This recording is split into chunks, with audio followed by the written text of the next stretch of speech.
everyone. Sorry about that.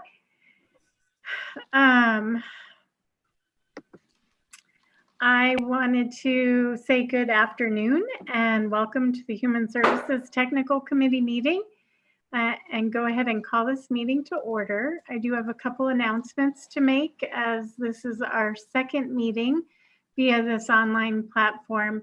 Members should know that this meeting is being recorded and live streamed on YouTube as a way for members of the public to participate. So please do keep that in mind as you comment. I will ask that you keep your microphones on mute when you're not speaking.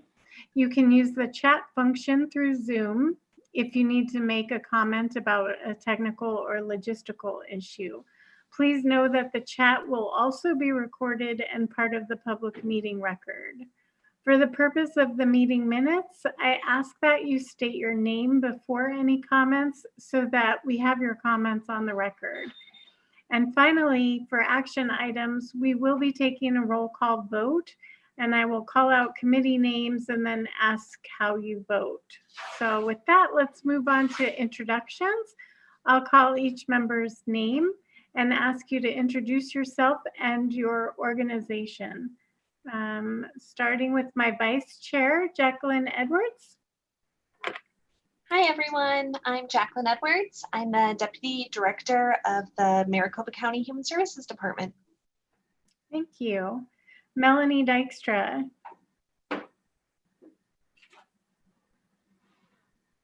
Not here. Naomi Farrell. Hello, Shaun Yunt, serving as proxy for Naomi Farrell, City of Tempe. Great, thank you, Shaun. Autumn Grooms.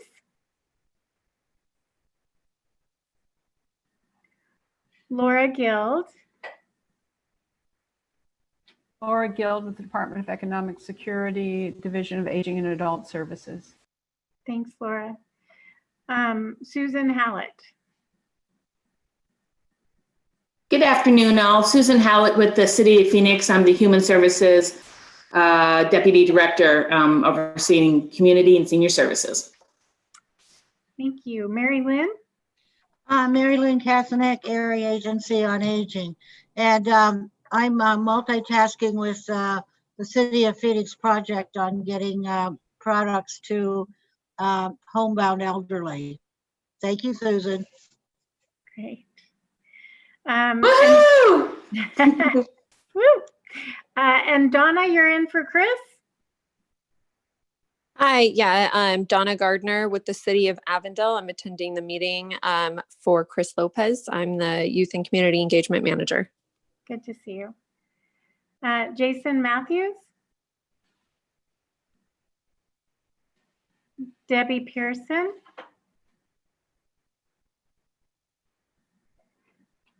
Leah Powell?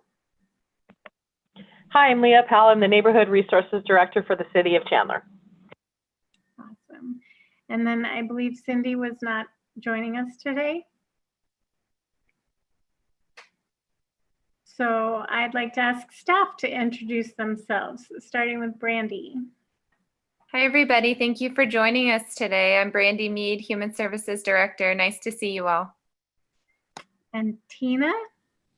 Good afternoon, everybody. I'm Tina. I'm the Administrative Assistant for the Human Services Division. Welcome. And we have Jeremy Garcia from the IT team supporting our meeting.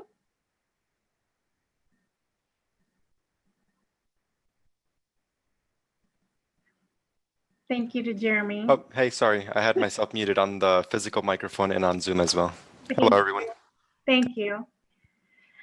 With that, we'll move on to the call to the audience. Please note that members of the public were given an opportunity to submit written comments relating to this meeting to azmag.gov/comment within 1 hour of the posted start time for the meeting. Brandy, has staff received any comments from the public? Thank you for asking. No, we have not received any comments for the meeting today. Okay, then we'll move on to the approval of the consent agenda, and I'll ask for a motion to approve the meeting minutes. This is Jacqueline. I make the motion to approve the meeting minutes. Thank you. Is there a second?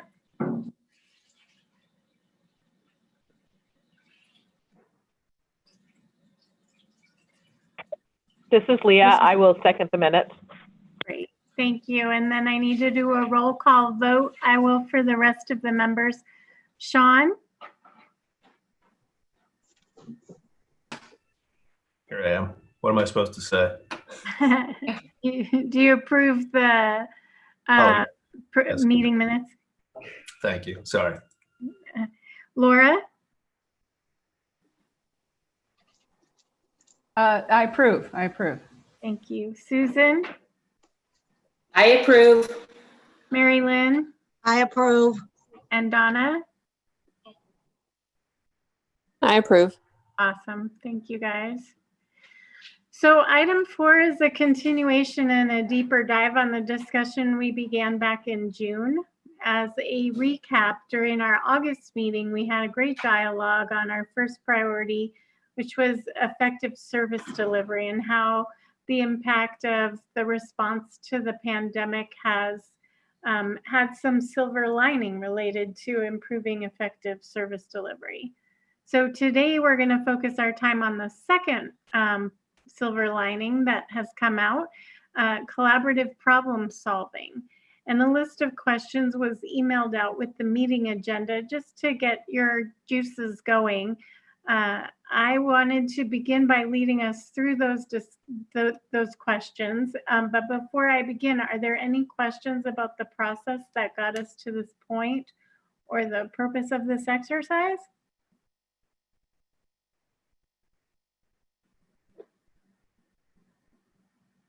Okay, then the first question I would ask, and I'd like to do a little roll call to get a response just to this first question. And then after that, if people just want to unmute themselves and speak up as you have input. What would you say is one condition or characteristic that's essential to effective collaboration? In other words, how is it distinct from cooperation? Jacqueline? Well, you need this in both instances, but I think listening, just sitting back and listening first to whoever that partner is, and being willing to learn. Thank you. Shaun? I think trust is a meaningful distinction between the two. Absolutely. Laura?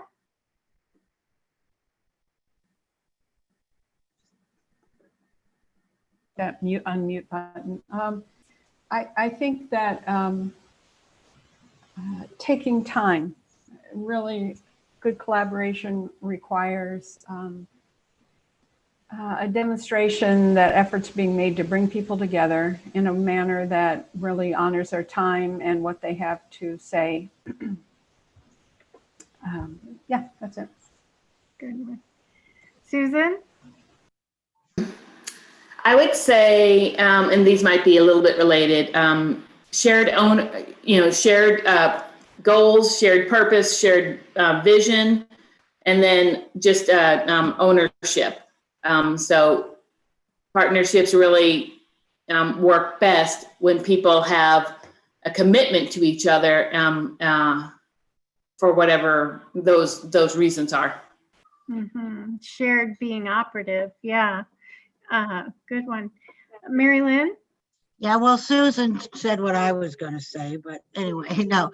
I think the big distinction with collaboration is that it's mutually beneficial.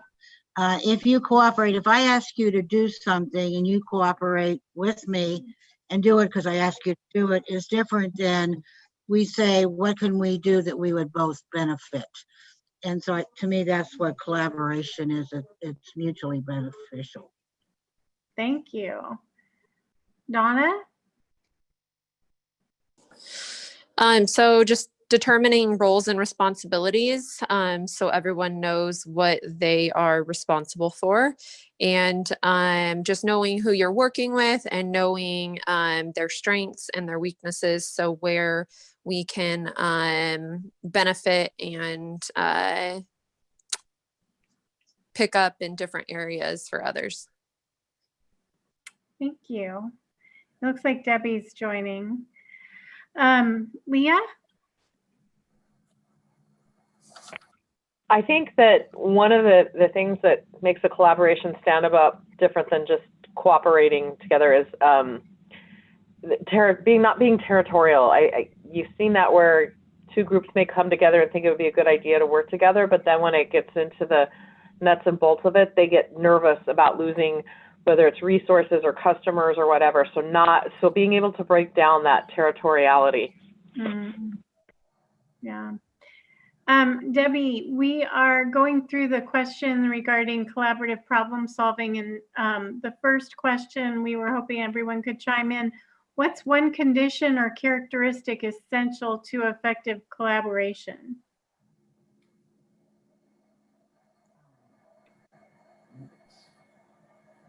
Oh, I'm on. Can you hear me? Yeah. Okay. So you also heard me mumbling. I would say flexibility. Good. So specifically, but briefly, what are some of the examples of collaborative problem solving that your organizations have tried? Ideally unique, that came about in the time of COVID, but not necessarily limited to that.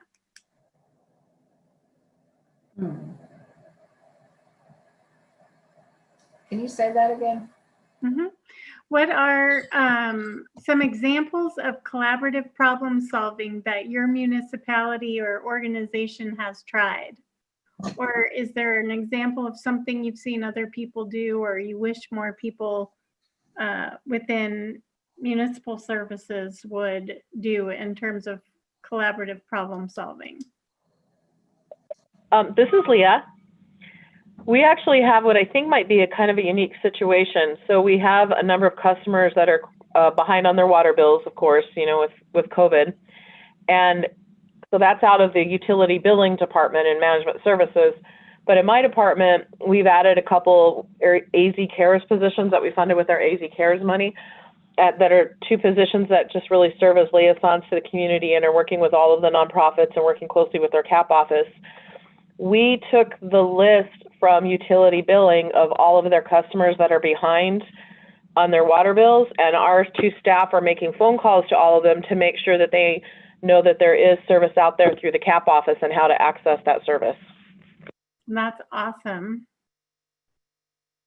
I just drafted an email today actually for our utility customer service reps, code enforcement officers, and recreation workers to try to give them something they can use to communicate about the emergency financial assistance that's available and how to access it when they come across people experiencing financial hardship. It's a good technique. Christina, this is Susan from City of Phoenix. Before COVID hit, I had the opportunity to participate in a citywide team that was sent to New York City to study the problem-solving method through Bloomberg, Harvard. And the interesting thing about it is I'm not necessarily someone who likes a whole lot of structure. I like to just wing things. And so I found it, surprisingly easy to kind of commit to a few steps in the process when you're talking about problems. I had to pull it up because I had forgotten some of the critical steps, but it obviously starts with identifying the problem, looking at what some of the underlying causes are, developing a theory of action, designing your strategy, planning for implementation, and then implementing the strategy, and then ultimately evaluating and making the tweaks and the adjustments. if people have ever heard that theory of plan, do, study, act, where you make small incremental changes. So again, like I said, I think a lot of times we just immediately want to jump to solving the problem without really understanding what's causing the problem. And you run the risk of either not actually solving the problem or creating other ripples in your organization because you didn't zero in. So that's certainly not mine, but it's Bloomberg, Harvard, and I thought it was a really, really good experience. Just real quickly, we used it because we are trying to, at the city, and again, this is pre-COVID, at the city, we've experienced an increase of encounters with individuals in the community that are experiencing behavioral issues. So this is law enforcement, this is at our libraries, this is at our parks, this is at, involving our homeless team.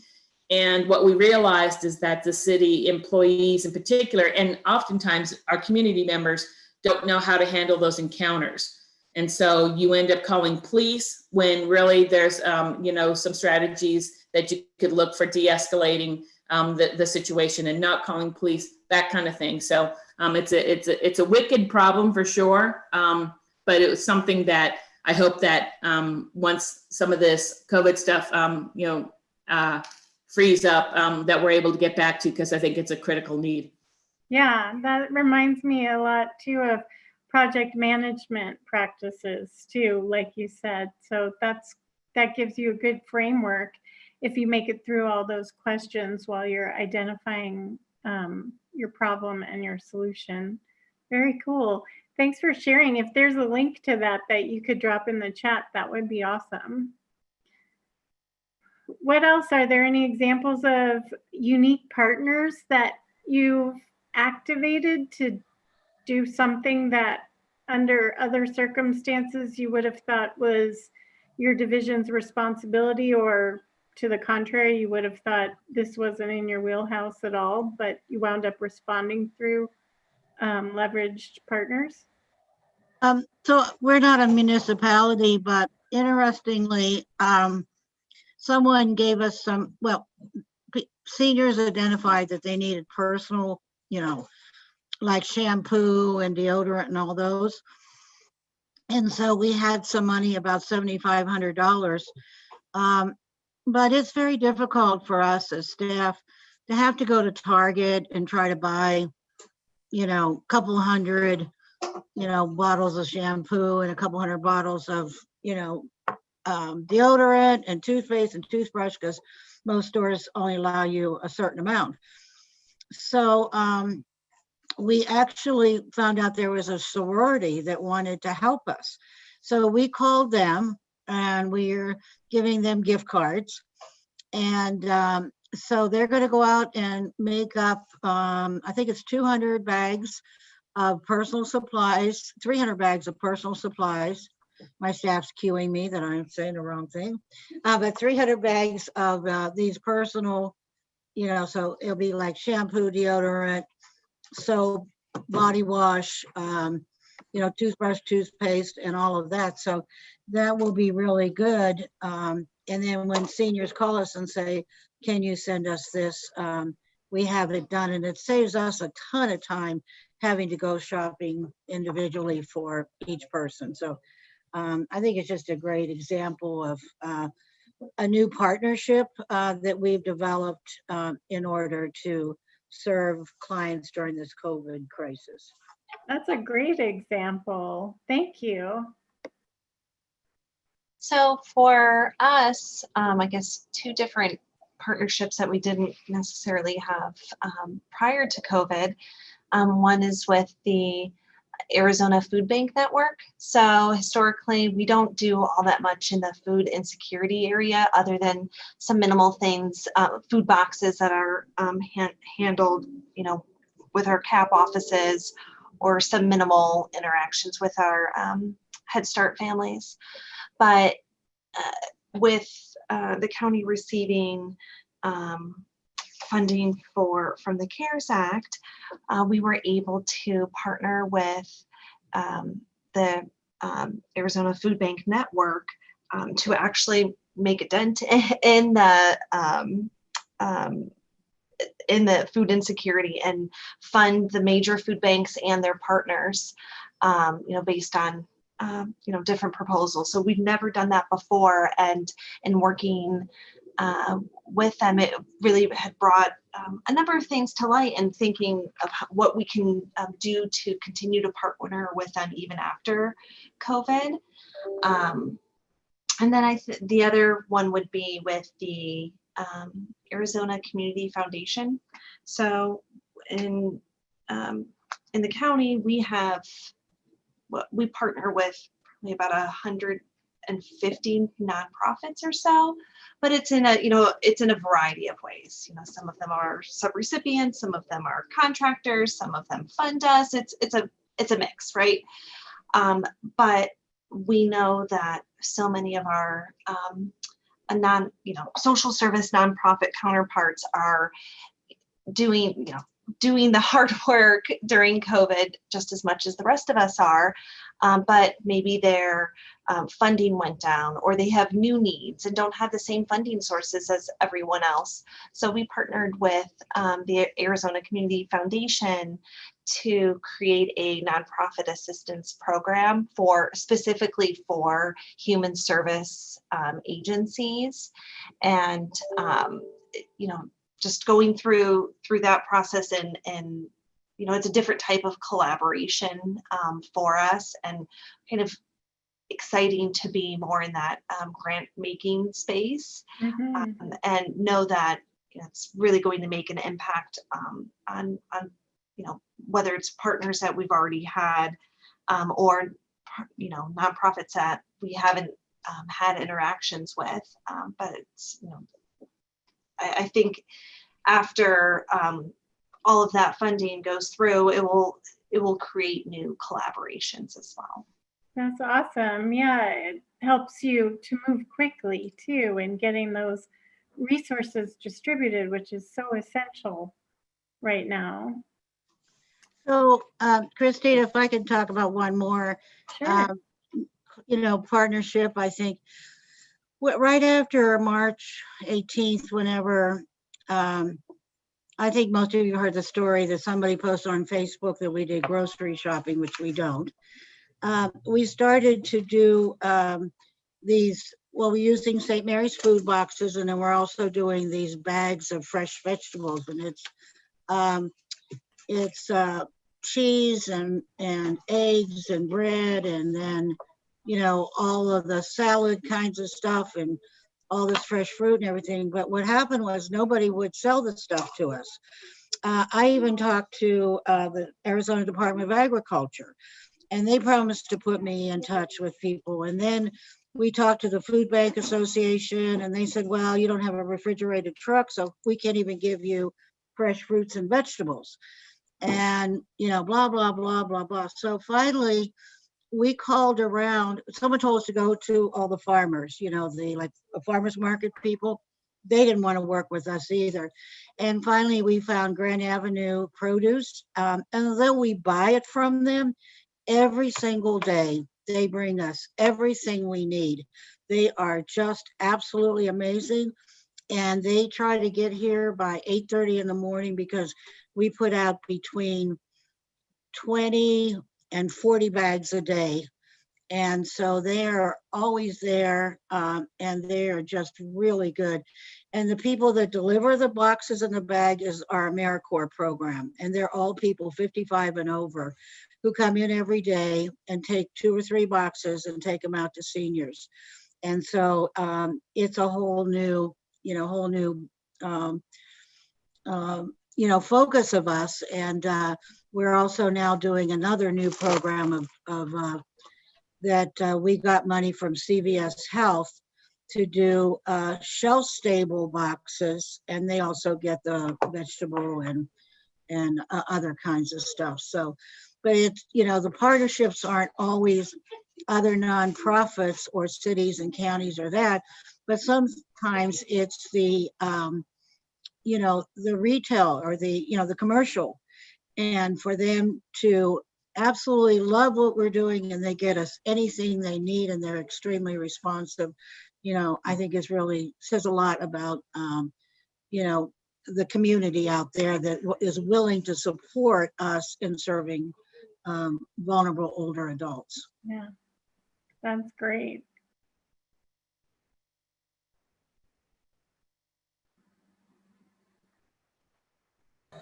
Christina. Yeah. Do you mean like collaborations like we have had probably, gosh, I don't know how many, 6 to 8 drive-through partnerships with restaurants that wanted to give back to people, and our community engagement coordinator has been working with them to put these events together that you drive through, and then he'll add on, like the last one, he added on one of our nonprofits that's in our center, Adelante, because it was in the same parking lot, to give out their information. Is that what you mean? Yeah, any kind of collaboration. That sounds unique. What is the drive-through? What do you get who's the target audience? It depends on which restaurant is hosting, because it'll be one of, whatever their meals are. But it's been, that kind of grew organically because of this desire of the restaurants to give back and keep busy, and have their employees be able to work. So there was 3 sides to this, not just feeding the people, but keeping people working. And then it also gives exposure to our programs when our coordinators out there. And we just got a pop-up. I know some of the cities are already doing this though, but we're real excited. A pop-up van where we will do these pop-up events out in neighborhoods. And it's also going to be used for, so people can do block parties. So that's kind of, I don't know how that quite ties in, but it's happening all at the same time. So it's kind of exciting to market and let the citizens know that we are still here working away and trying to do what's best for them. That's awesome. How are you enforcing social distancing, or are you on the pop-up events? Oh, absolutely. I'm not I don't know. They may still be kind of dry. Point, I'm not positive because that's all Adam's program stuff, but that our city is all about social distancing and masks right now. So however we do it, we are masked up. We went and switched our food program that normally people would come and pick up boxes and then food and then take them, that we partner with St. Mary's. Now it's a drive-through and we have it all they know which entrance to come in on the community center, and then there's the first pull-up is you get some kids care food, and then the next is your regular food, and then if you're a senior, you go around the parking lot and you get some more food. It's really kind of fine-tuned now, where we come in early, we bust out all the food into the packages, and then we have all these stations where someone's at and everybody's masked up, and we just shout out, hey, 2 families, and move on, and the people don't even have to get out of the car or anything, and they have masks on too. Cool.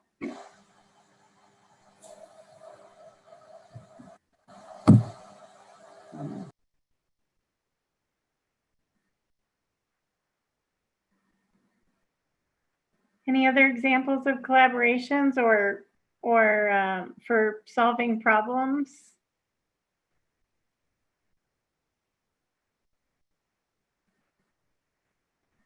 I've been kind of fascinated by the concept of dinners for a while, actually, even back in my Desert Mission John C. Lincoln days.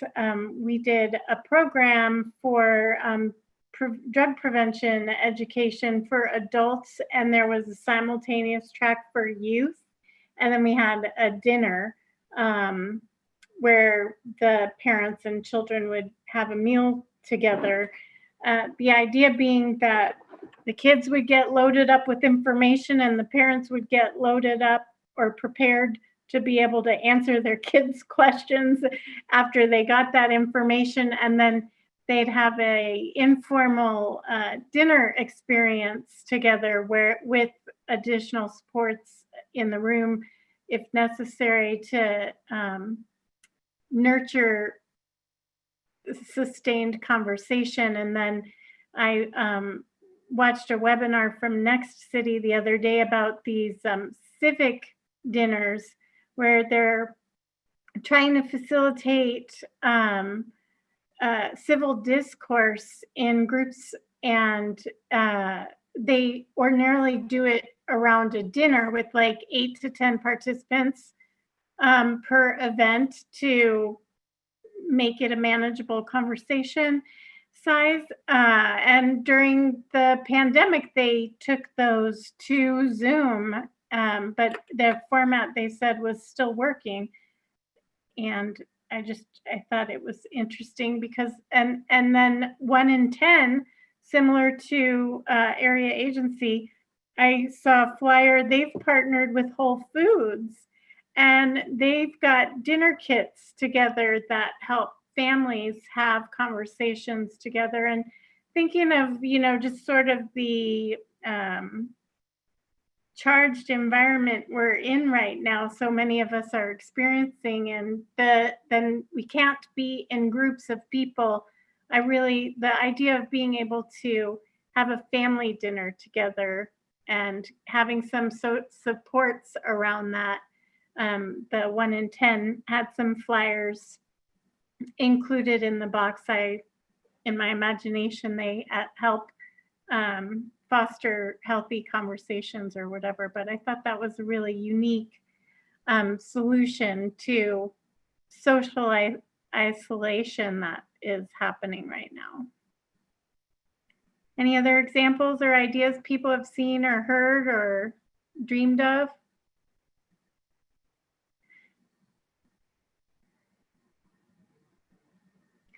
Well, what about barriers? What gets in the way of collaborating on solutions?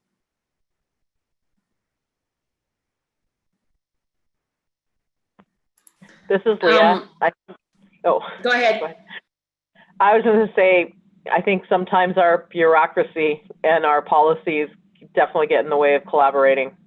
I mean, I know they're there for a reason, but there definitely are times that it seems like it takes so long because we have so many different procedures that we have to go through. What takes the most time? I think a lot of it's jumping through the hoops of like back and forth to the law department, for example. And, I mean, they're doing their job as far as making sure liability and things like that are covered, but it's really challenging when you're working with nonprofits who are small. Some of the requirements that we put on them, it's tough for them to meet those requirements. And so I think that's probably the most challenging part of it. Yeah. Can I chime in on that? It's Debbie. Yeah. Totally in agreement. For example, the events that I was telling you about, the one with Adelante, we had wanted to have more agencies there, but we have this whole, got to get the insurance and the certificate of insurance and all that stuff that takes processing time, and it was too tight of a window. So we couldn't, we had to make it like half an event, it would have been twice as big, but those rules got in the way. And I get it too, why they need to be there, but there's so many. Yeah. And, I think I've told you this story before. I will say that since about March 20th or so, 23rd or so, St. Mary's Food Bank has just been totally invaluable to us because they give us a pallet like twice a week to take out to seniors. But in that first week when we were working with them, they wanted us to go and take the application, go to the senior's home, have them show their ID, take a photo of their ID, go back to St. Mary's, show them the photo ID of the client on the volunteer's phone, and then they would give us a food box, which we would take back to the client. And so let's just say there was a lot of, anybody that knows me knows that I'm very vocal. And I complained to a lot of people, and finally St. Mary's decided, look, they trusted us. And so we have the client fill out or we get the information from the client with all the information that St. Mary's needs. We go get the pallet, we take it to the client's home. We make sure that it's them that gets it, and it's been great. So we've taken out, I don't know, 3,000 boxes so far. But that was when I first complained about it. They said, well, it was federal regulations, and you know me, I said, well, then I'm going to call the feds. You know, it's as simple as that, because we shouldn't put all of these roadblocks for clients to get services. They should be able to get them easily, especially during difficult times, and especially for very vulnerable clients. Yeah.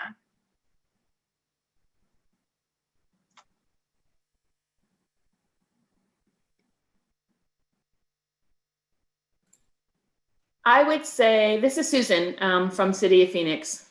I would say other challenges or barriers to successful collaborations are hidden agendas, folks just not being on the same page. So, you know, competing priorities, that kind of thing. So I think, you know, when you've got partnerships and relationships and collaborations that are known to you, and you've already kind of figured out each other's, you know, style, approach, territory, then I think that sometimes you can work through those easily. But when they're new, or when the stakes are really high, I think sometimes it increases the potential for I'm not going to say that people go into it without having a commitment to transparency, but people do tend to kind of hold their cards a little bit close to their vest, and you know, that kind of thing. So I think just being able to develop some rapport building, you know, strategies to make sure that everybody's there for the right reason and for a common reason. Do you have any examples of rapport building strategies? I definitely have experienced direct competition being a barrier too.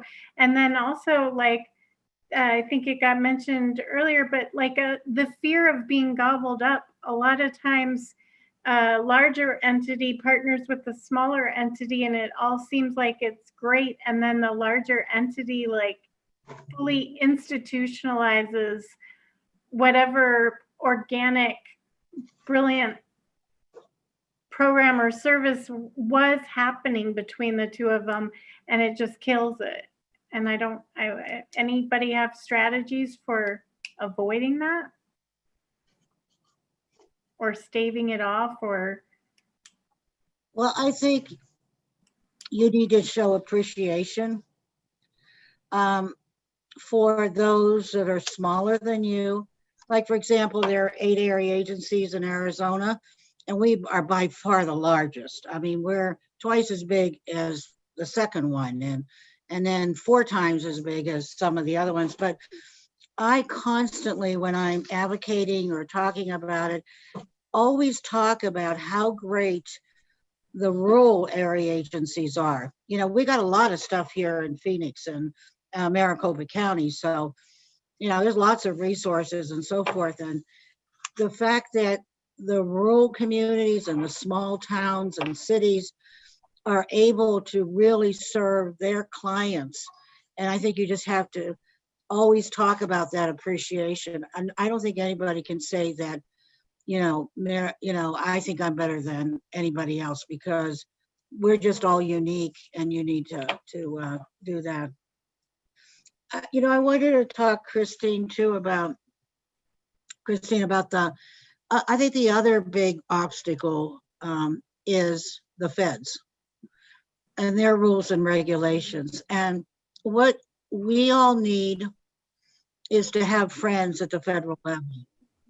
Luckily for us, we have a National Association of Area Agencies, and they're very connected with HHS and connected with Congress. And so when we have problems with federal regulations that impede our provision of service, we just call on the feds. And the example was, I think it was wonderful, right after COVID hit, almost every senior center switched from a congregate meal program to what they call grab and go, so that the senior could drive up to the senior center, grab a meal and take it home. Well, the initial response of the feds was that has to be considered a home delivered meal. It can't be a congregate meal anymore. And so they have to qualify. And I mean, it was just on and on and on.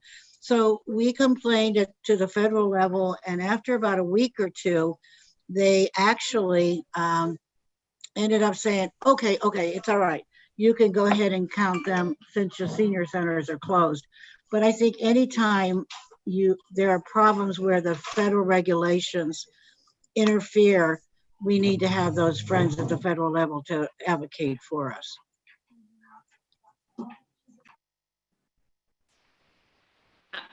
Christina, I was going to say that I think one of the ways to combat those differences or those, again, like the hidden agendas, I think you need really skilled facilitation. Mm-hmm.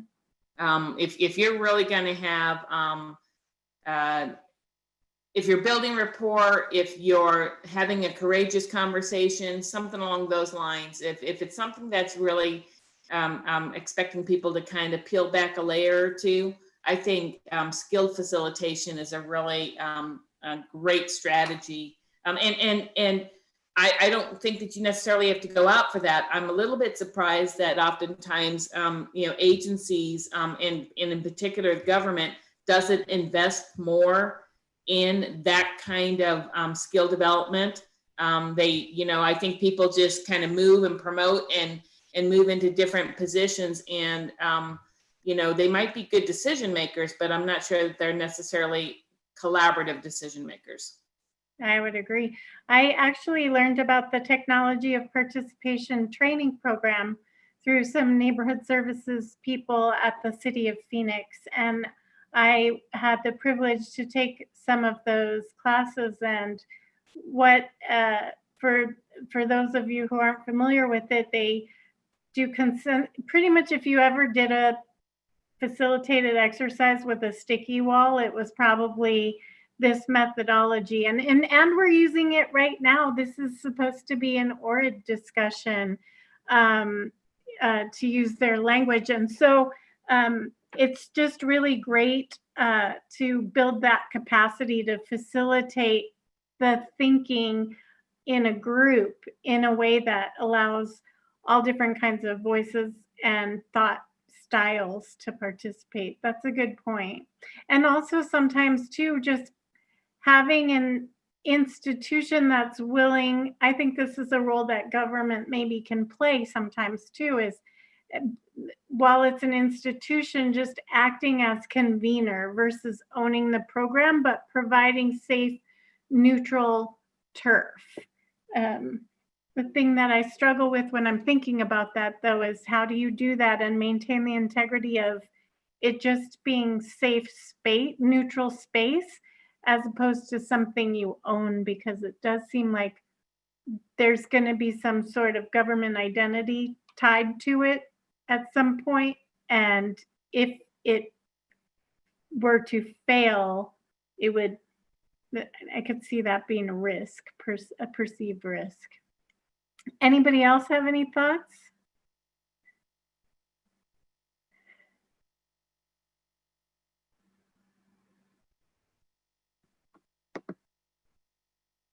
Well, have we heard any examples of collaborative problem solving today, or any examples of collaboration in general, or strategies for collaboration that would benefit the region?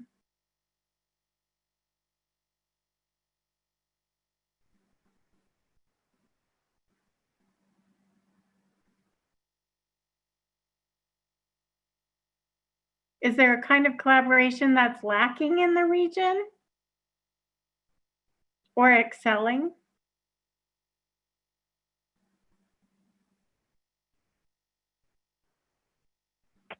This is Leah. It hasn't come up, but I know it exists in many of our communities.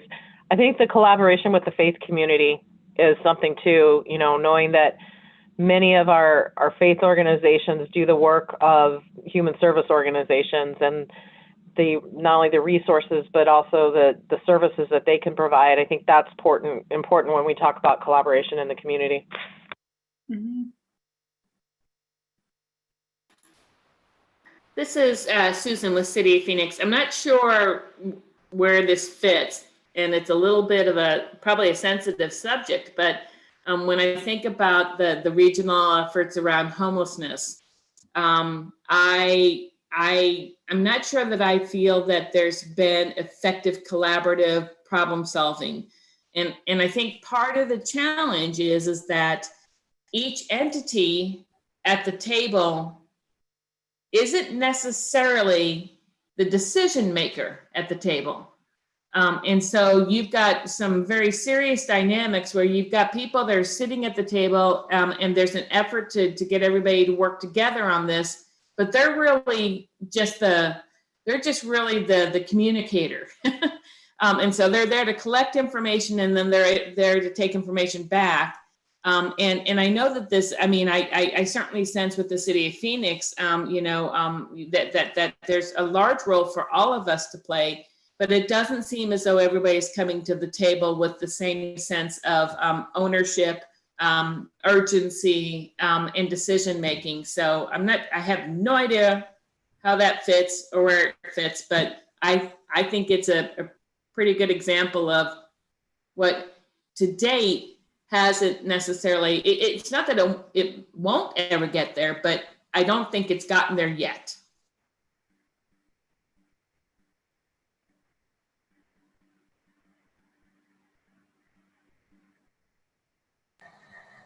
Yeah, because if we all collaborated together, then all of our cities would build some affordable housing.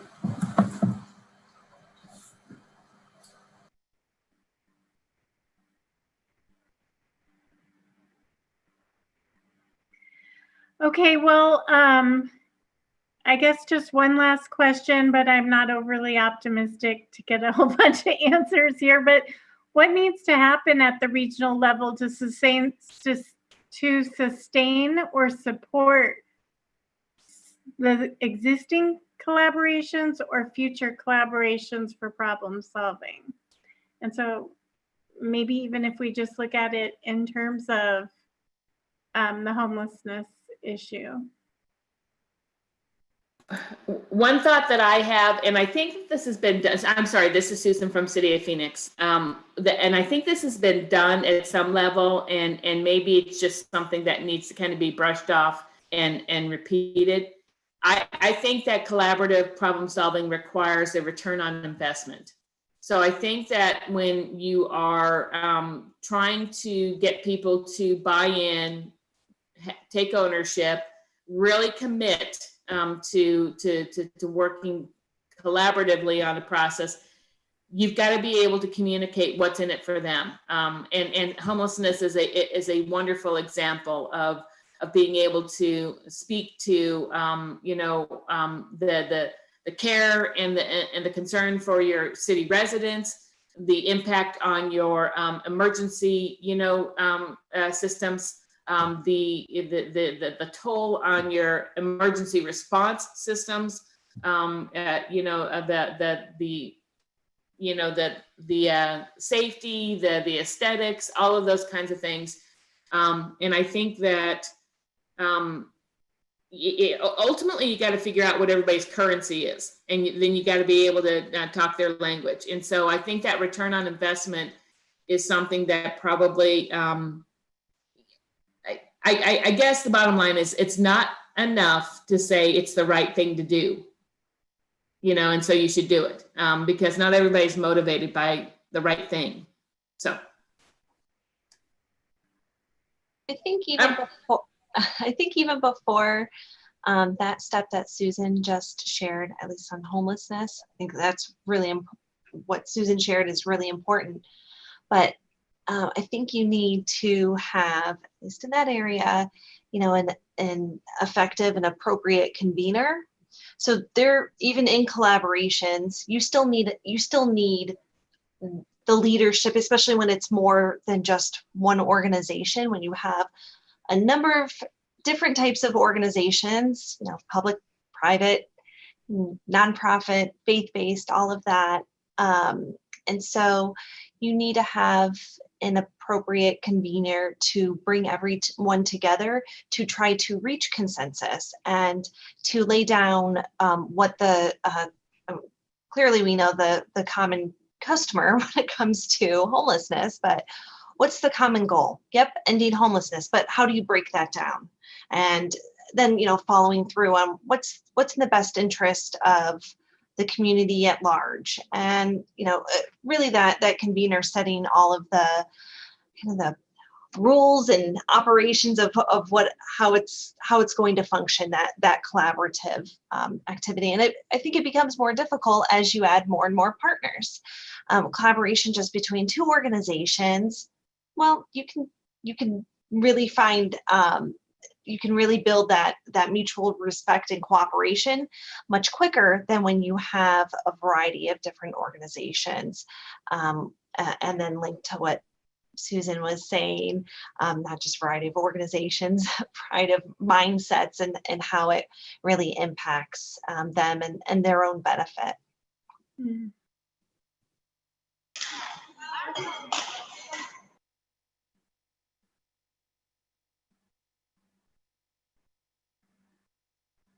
Was somebody trying to add something?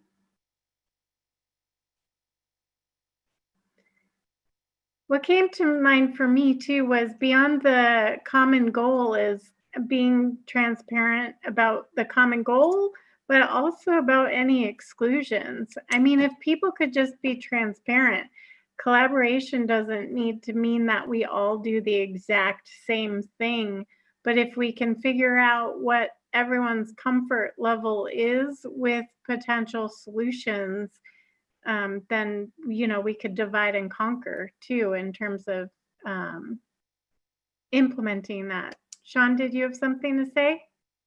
I was actually just going to ask if you could clarify or provide some examples of that, because I'm interested in what you're saying and I'd just like to know a little bit more.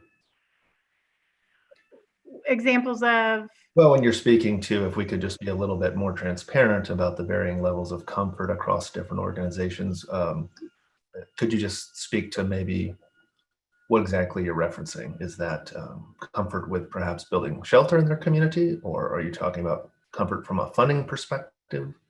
Yeah, I mean, I think using the homeless example, I think, and using what Susan opened up with too about the problem solving method, if you break it into components and pieces, and I always use the example of dumping the box of Legos out and then figuring out like who wants to be circles, who wants to be squares, or you know, or if it's a puzzle, who's going to start with the outside and who's going to start with parts of the inside. Breaking it into manageable bits will help everyone to be more efficient, but it also allows people to, I think this came up earlier, play to their strengths. I think that was Donna who talked about having clear roles and responsibilities, and that allows people to play to their strengths and also to move faster, because that first bite-sized piece might be the anchor to open the door to further comfort level in a particular solution or problem. I don't know. What are your thoughts about that? You're asking me? Yeah. If I may speak instead to perhaps the broader question that you initially posed, you know, I find with regard to the homeless issue, for which Tempe is very passionate and has invested a lot of money, and we currently have 6, I think, by my last count, individuals dedicated to outreach in our community. What I find, however, is that we still tend to, the royal we, all of us on this call, tend to approach this issue through the boundaries of our own municipalities or regions. And the reality of the area, quote unquote, the Valley of the Sun, is that there aren't really people experiencing homelessness just in Tempe or just in Phoenix. They're very transitory by nature. And so the more we can begin to build some sort of regional structures to address this problem, I think the more success we'll see. I'm not naive, though. I think to really begin doing that, we will need a funding source. And so I would think that would be a very key first step. And if we could get some sort of dedicated regional funding source, perhaps at the county level, to really help drive some of this, I think that would be profoundly impactful.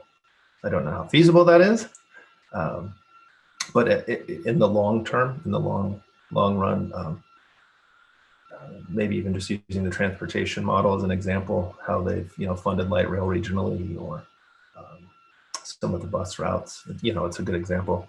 Maybe we can start looking to that as a guiding way for us to begin developing some of these regional solutions to very complex issues. And this is Brandy. I just wanted to comment there. I think the discussion around homelessness is such a critical topic and so important. And, we're hearing from our municipal partners about this issue. And as a regional planning agency, we do have our Continuum of Care board that does meet around homelessness, and are having these conversations at the board level as well, and really recognizing the need to pull together a broader stakeholder group, and really looking at pulling in municipalities and having that regional discussion around homelessness. We know that the discussions are taking place within cities and towns, but really seeing the need to pull together a regional conversation on this.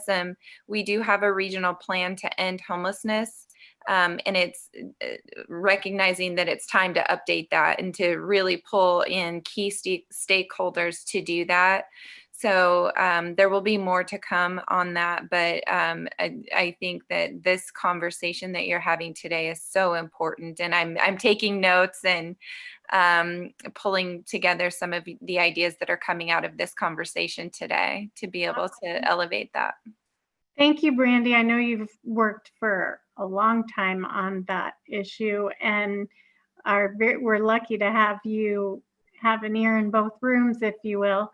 And I also find today's conversation to be very validating for what you just said. And it sounds like there's a lot of people in this group who are well suited to be able to contribute to that larger dialogue. So if there's a role for the technical committee members to play in those discussions, please share our sentiments and willingness to collaborate with the COC. I will do that. Thank you. Anybody else have anything to add to this subject, or we'll close our discussion for this month? And then next month, we're going to talk about removal of barriers. And Mary Lynn mentioned the value of the feds engaging the federal government to help us. And I think another one I heard today had to do with engaging funders, or building funder awareness of the way their constraints could have unintended consequences.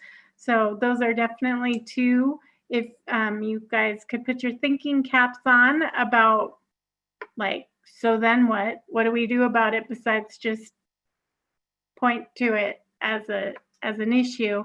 And then also, what other barriers are there that might be able to be addressed for our residents, constituents, clients, whatever word you use for them. So I want to thank everyone for your contributions and your thoughtfulness on this subject, and also the work you do every day to build partnerships in the service of our friends and neighbors. And we'll move on to item number 5, which is the SSBG funding recommendation process. Brandy, will you begin the discussion for us? Yes, thank you so much. I appreciate it, Christina. So I did hear from DES around the fiscal year 21-22 SSBG funding. And so we are being asked again by the state to take part in developing the funding allocation recommendations for the SSBG funding. And what we're hearing is it looks around the same amount of funding as we recommended for allocation last year. There won't be, we don't have that official amount yet, but from what I'm hearing from Rodney at DES, it looks like it'll be around the same amount as last year.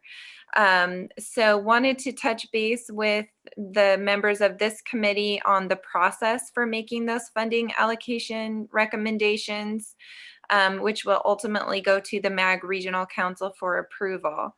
So in the past couple of years, we've invited service area experts to give a presentation on the service areas, talking about for each of those service areas, what their experience is in terms of needs and gaps.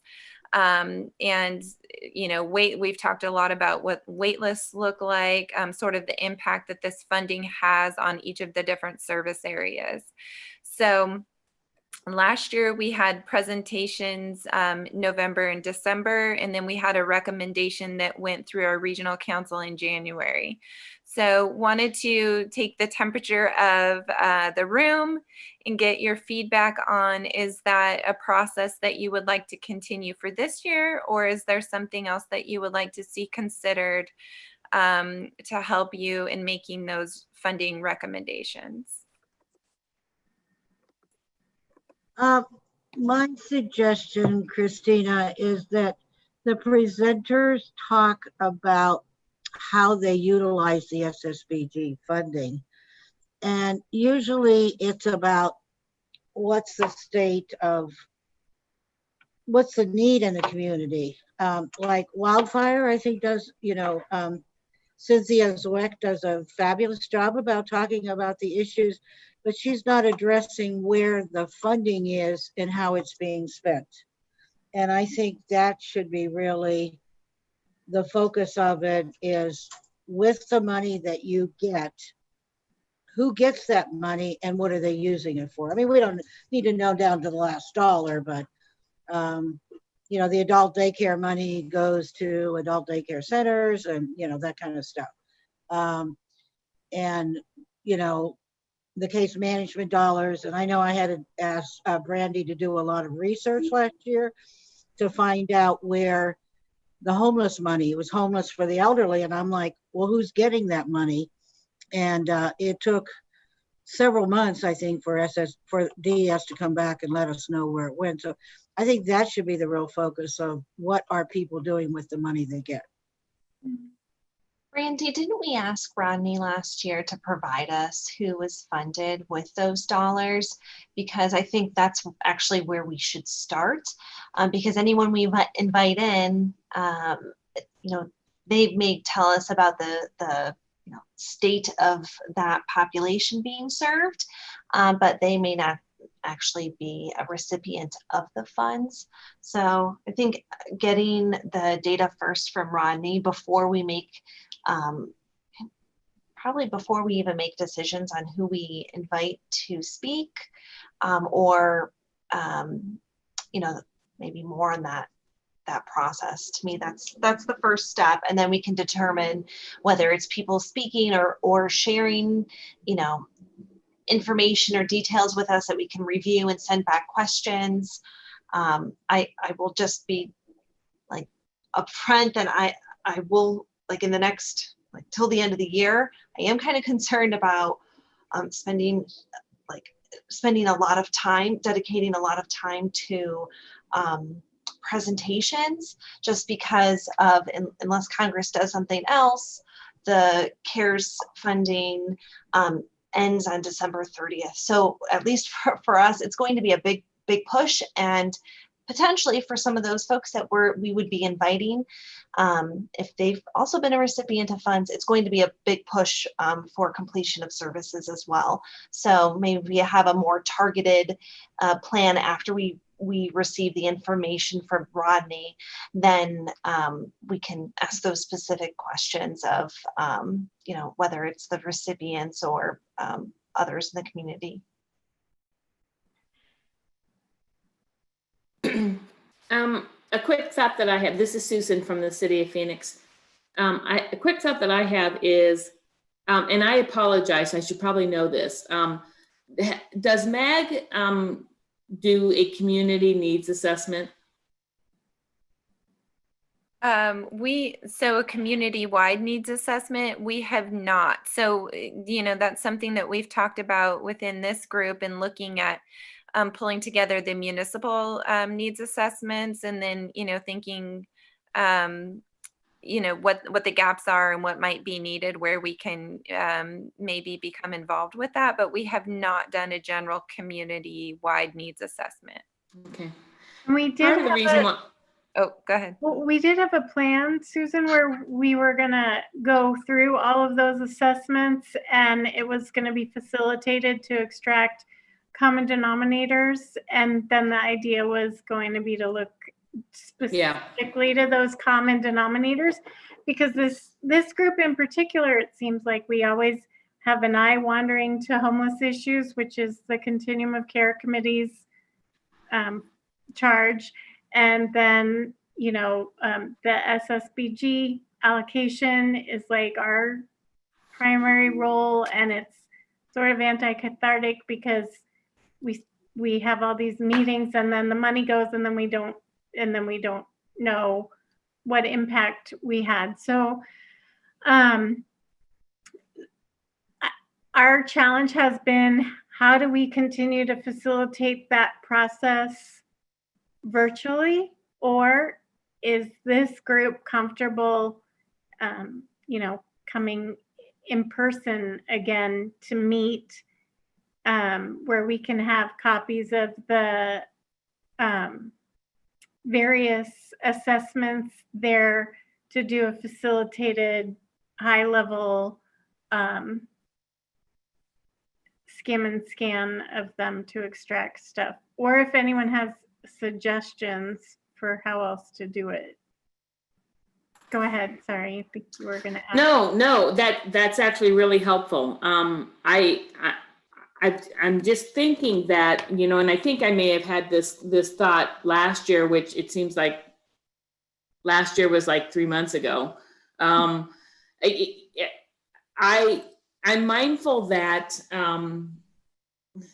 that we know what we know, and we don't know what we don't know. And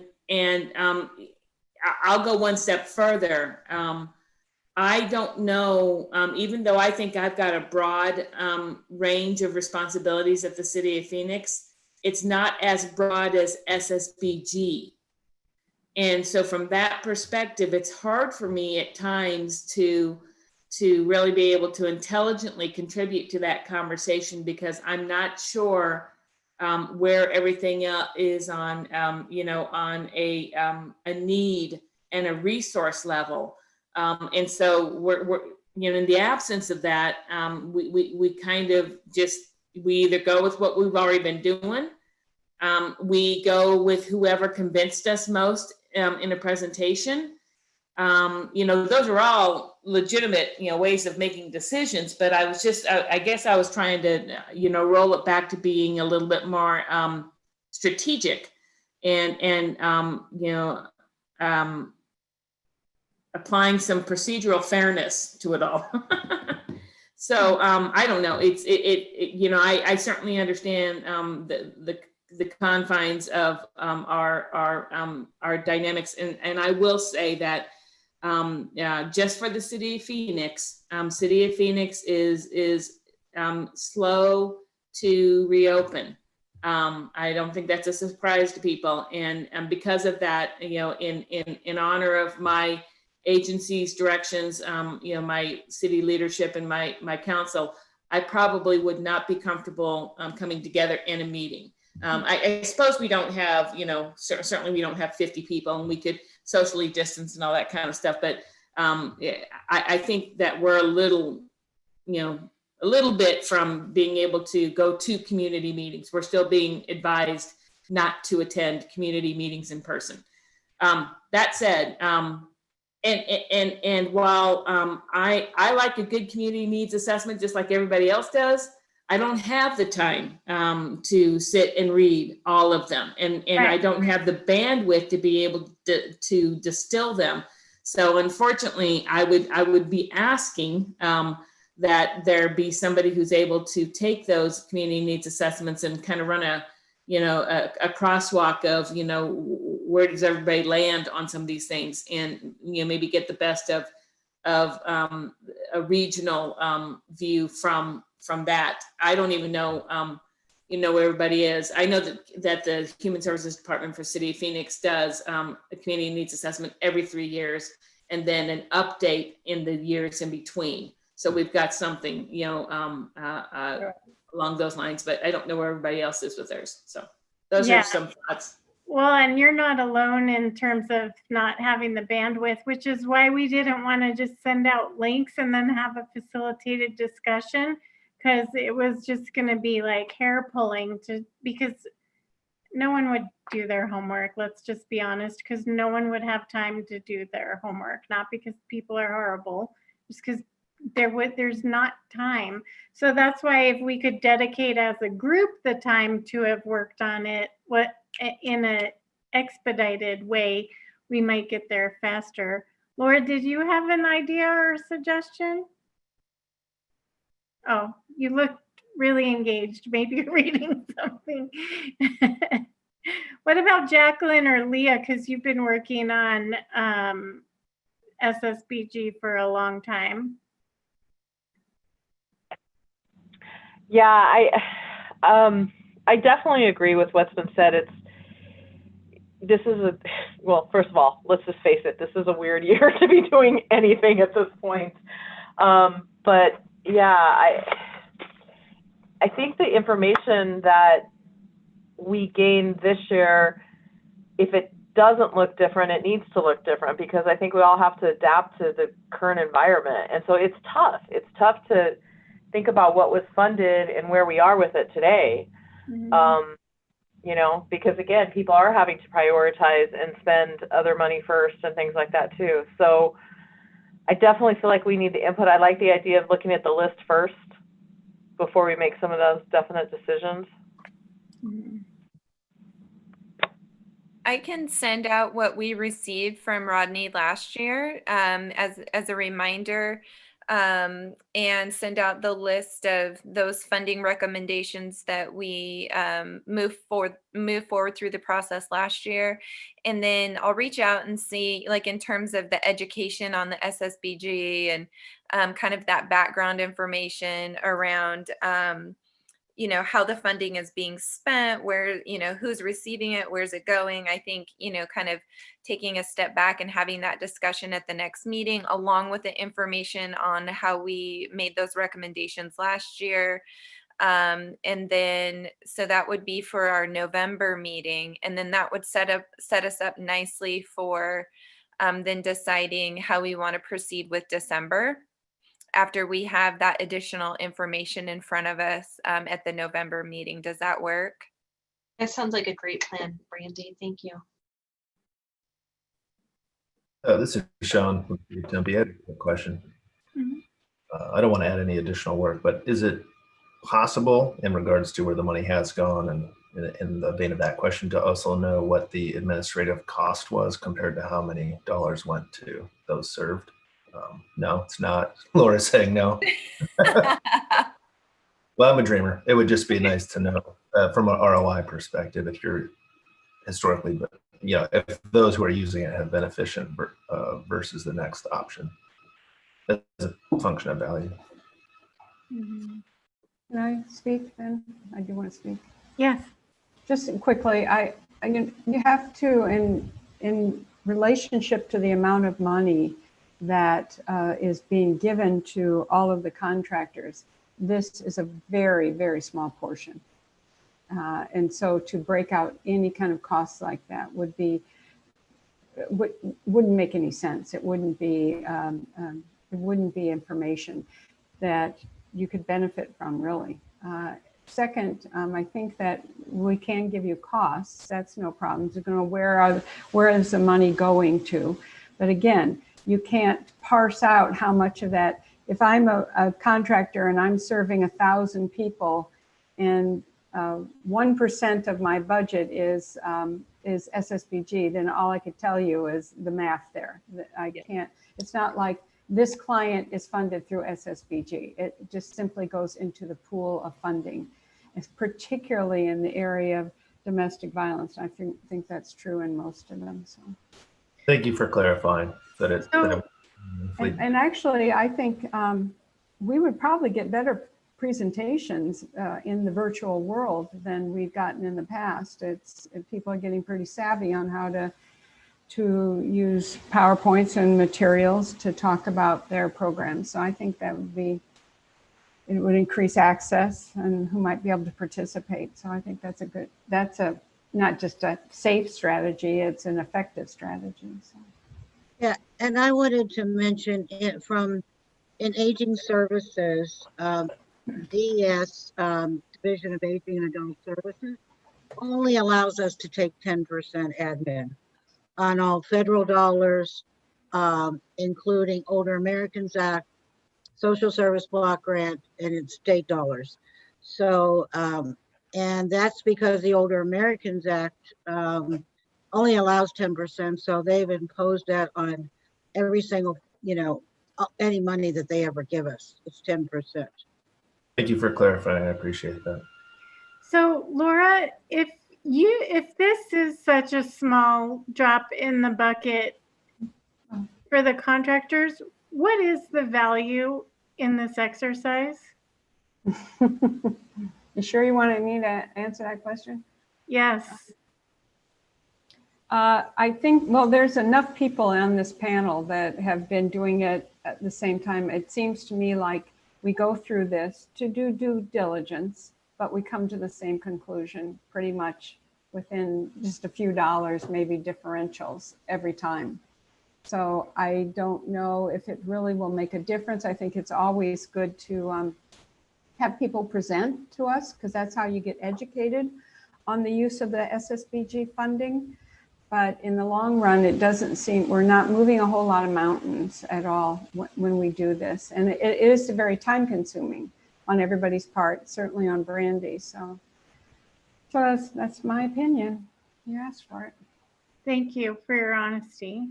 Mm-hmm.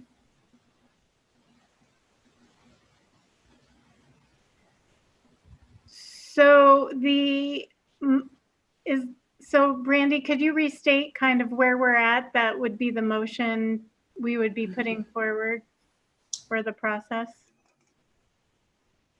Yes, I will do that. And this item is for possible action. So if there is a motion, then please jump in if someone wants to make a motion. So would be looking at sending out the information in terms of the recommendations that were made last year. So those funding amounts and the different categories and how we proceeded last year. So would send that information out along with the more detailed information that we received from Rodney at DES in terms of who those funded agencies were who are receiving those dollars.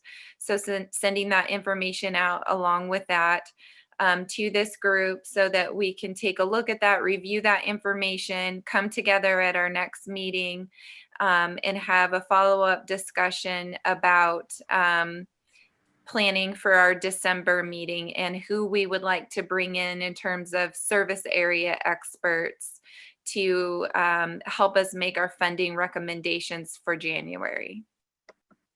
And then is there a date for the November? I don't have a November meeting on my calendar, but I do have a December 10th meeting. Is there a November date? No, thank you. That's a great point. We had been meeting every other month. So we will need to schedule a November meeting So I'll follow up with the members to see if we can get a November meeting on the calendar. Otherwise, we would be meeting in December, and then would need to schedule an extra meeting in January. So we could do that as well. But either way, we're going to need to schedule an extra meeting either in November or January. Okay, and then our regular meeting in November would be the day after Veterans Day. So it might be that we look at a different at a different time Okay. than our regular day. Although nobody's really traveling right now anyway, so may not be an issue. Right. So that would, and I can follow up on the scheduling aspect of it.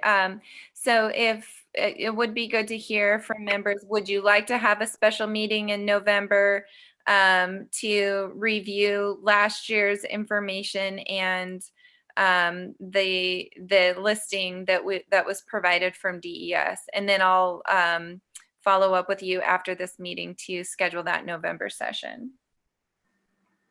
There's also the option that the meeting could be very short. It could be a 30-minute meeting.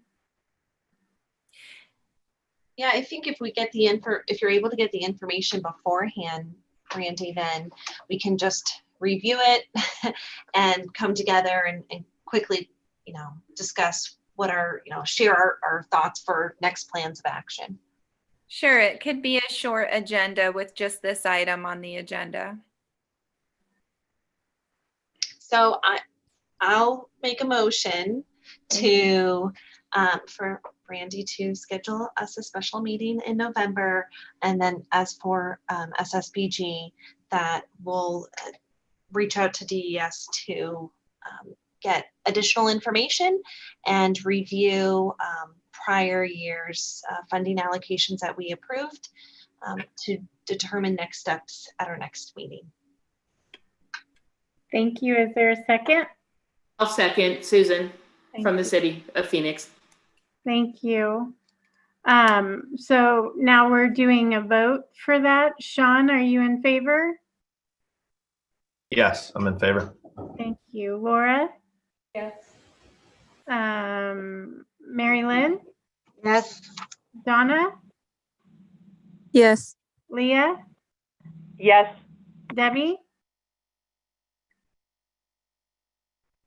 She might be, I know she said she was working the front desk, so she might be on the phone.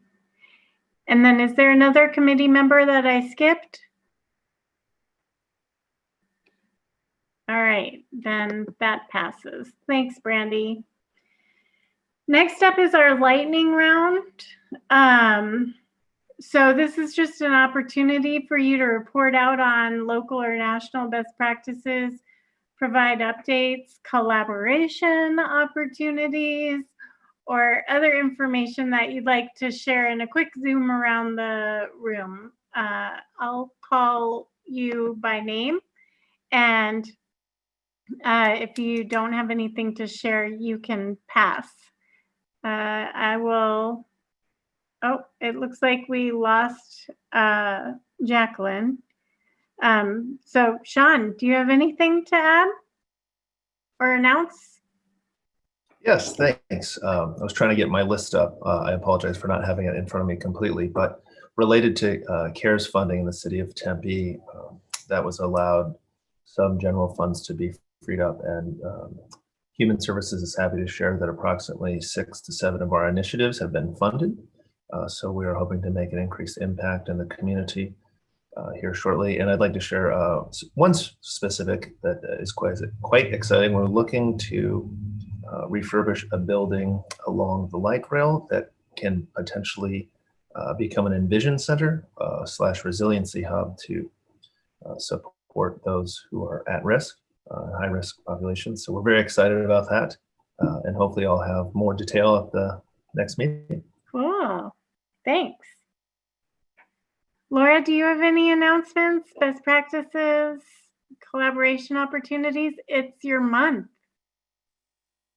Oh, Domestic Violence Awareness Month, yes, it certainly is, and I have to say that we're doing our part, but it's with the governor's office and the city of Phoenix and others around the state are doing, are moving everything pretty successfully into a virtual world, with the exception of still physically lighting city outside city buildings, but otherwise there's a lot of webinars and information that's being shared in virtual formats, and a lot of that information that is available through the governor's office website. So thanks for cueing me. Sure. Awesome. Susan? Yeah. So the city of Phoenix is definitely very busy with the 293 million allocation that we received for CARES funding. Lots of good stuff happening, particularly in our community investment area around which was allocated 75 of that the millions. And so very excited to have partnerships with a number of food assistance and distribution agencies. We were thrilled to continue to partner with Area Agency on Aging, Mary Lynn's group, on a project that provides services and supports to seniors who aren't able to get out in the community due to transportation shortages and or safety issues. We've got a partnership with Community Legal Services to provide additional assistance to and advocacy to individuals who are experiencing evictions, because that continues to be a hot topic. And then the one thing, just on more of a personal level, wanted to share was we recently launched in the city of Phoenix a memory cafe, a virtual memory cafe. So I think folks know that our 15 senior centers are still not open, and we're not anticipating that those centers will probably open before the end of the year, just with everything involved. And so our staff have been very busy working towards a shift towards virtual programming and getting people engaged. And we had already begun a strategy of memory cafes prior to COVID hitting. And so we took a little bit of a step back, and I'm really proud to say that on September 23rd, I think it was, we held our very first memory cafe with 4 loved ones and their caregivers. And as a social worker, it just melted my heart. It was just so rejuvenating to see the care, the compassion that is involved in that kind of experience. So we're very fortunate to have learned from our partners in Tempe. We've got other partners around the valley that have provided. Yep, thank you, Shaun. Who have provided some guidance and instruction for us, and we cannot wait. Our hope is to get memory cafes going twice a month. And then once we get a little bit of mastery around it, I think that we'll expand it to multiple groups. But for right now, let me tell you, what an incredible, heartwarming experience to have. So that's exciting. Very cool. Thank you. Mary Lynn? Okay, in terms of providers, excited that our adult daycare centers are starting to open. They were all closed by April 1st, but they're trying to do social distancing. And so they're like sort of at half capacity. So most of them have now opened again, which is great, not only for the older adult, but for the caregiver who, ended up taking care of these people, 24/7 without any relief. And then, of course, as you know, Susan mentioned, we're doing goods to home, which is cleaning supplies, which the seniors absolutely love. We're still doing our Operation Hope. We take out 25 to 40 bags of food and food boxes every day. We've just started another one for the HUD sites out outside of the city of Phoenix. We're doing telephone reassurance. Several thousand people are getting a call every week. And so, you know, it really has changed our operation. If I know Susan came to visit us. Our conference rooms are all storage rooms and warehouses for supplies that we're buying and so forth. But I think we're getting back tons and tons of that wonderful valuations where people just say, God bless you, this is so wonderful. And I just was so surprised to get all of this. So it's heartwarming, but it is a lot of work for my staff and me. Thank you. Good work. I think we just lost Debbie. Donna, any updates from Avondale? What's the good news? Yeah, so I just want to share something that could possibly be beneficial to not only residents of our city, but to other cities. Our Avondale Public Library is providing students access to free remote one-on-one tutoring sessions. So that is offered to anyone that has an Avondale Public Library card. You do not have to be an Avondale resident to have an Avondale Public Library card. You just have to go and get an Avondale Public Library card, and that's offered online. So, you know, you don't have to go to the library right now. And it's the new Abby Learning Lab. It's powered by BrainFuse. It offers a bank of videos, activities, writing labs, and other enrichment activities. I know other cities have the ability to they utilize BrainFuse, and we have heard amazing things about it. So we're excited to offer that to our residents, and then anyone else that wants to get a library card and utilize that. And that is through a grant that we received through the West Valley Mavericks Foundation and Friends of Avondale Libraries. And then we also have our home delivered meal program that currently, well, I shouldn't say currently, they did have openings. So it, you know, would be beneficial to call and see if there's still openings.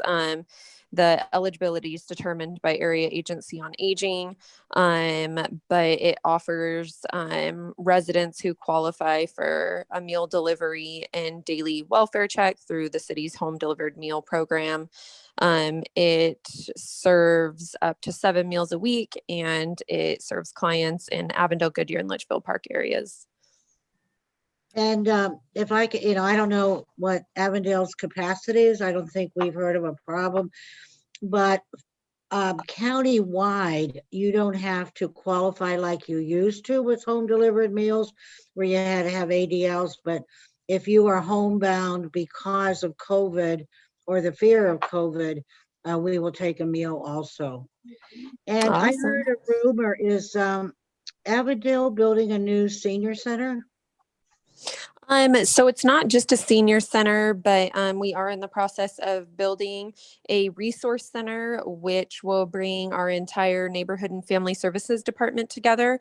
So that will include senior services, family services, youth and community engagement, revitalization, and housing. Good. Yeah, we're excited. Should be in there in December. Yeah, Good. right around the corner. Leah, do you have anything to add, share? Sure. Well, we, like everybody else, have been busy with our CARES money.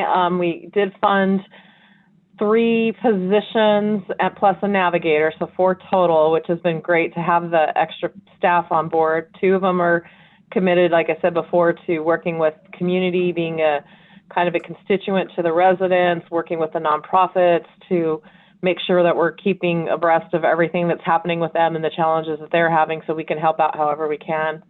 Another one of the positions is a family self-sufficiency type position, but for the community in general.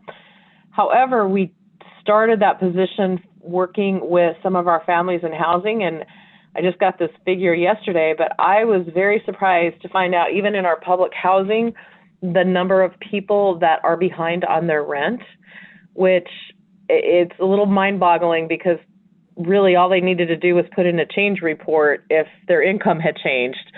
But unfortunately, I think because of this complete misunderstanding about what the moratorium on evictions means, people have taken it and just thought, okay, I don't have to pay rent right now, which is exactly what we're experiencing.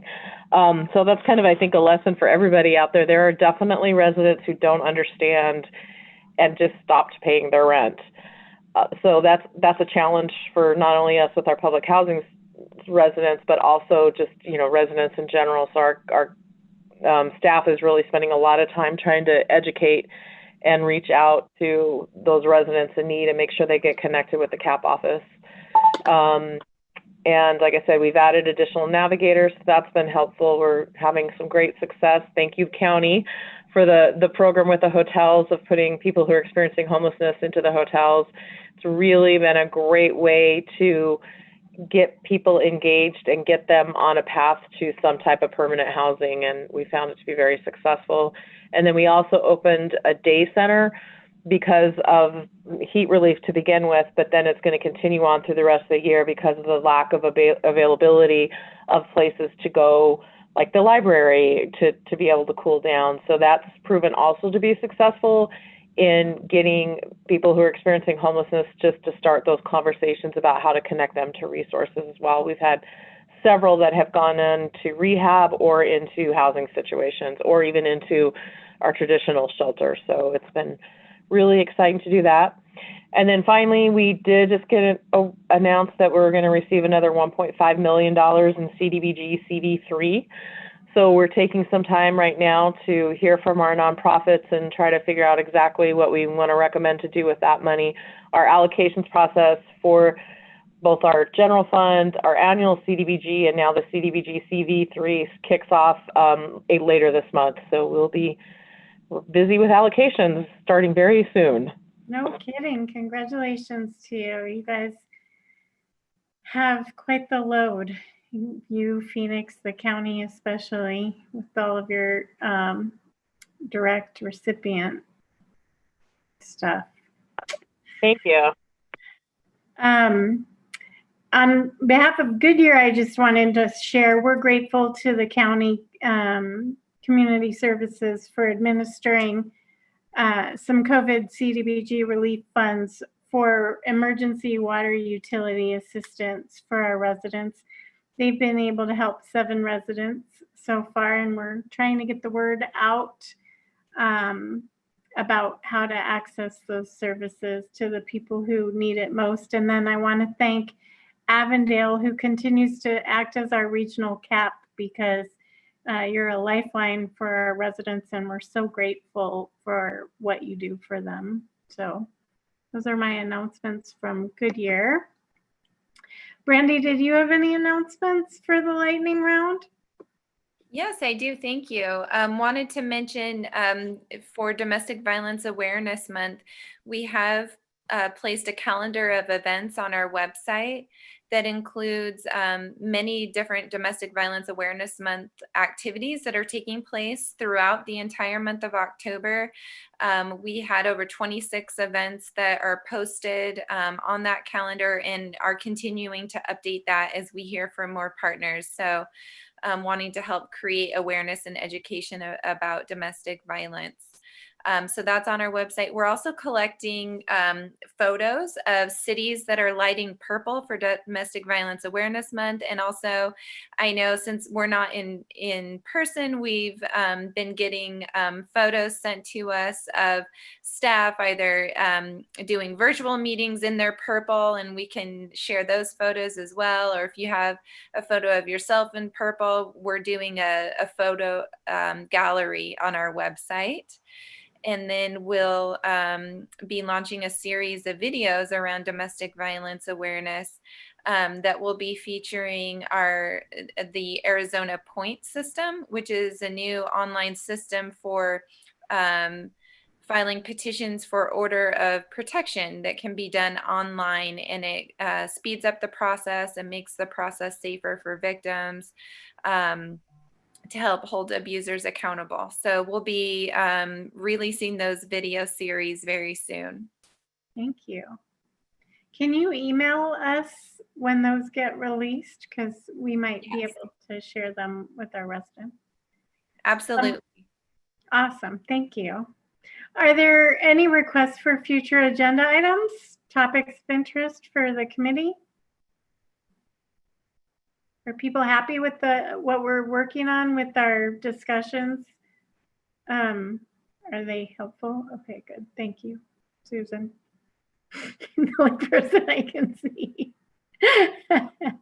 And then just an opportunity to share any further information or updates if you thought of something else. Then a motion to adjourn the meeting. This is Susan with the City of Phoenix. So moved. Thank you. Is there a second? This is Leah. I will second.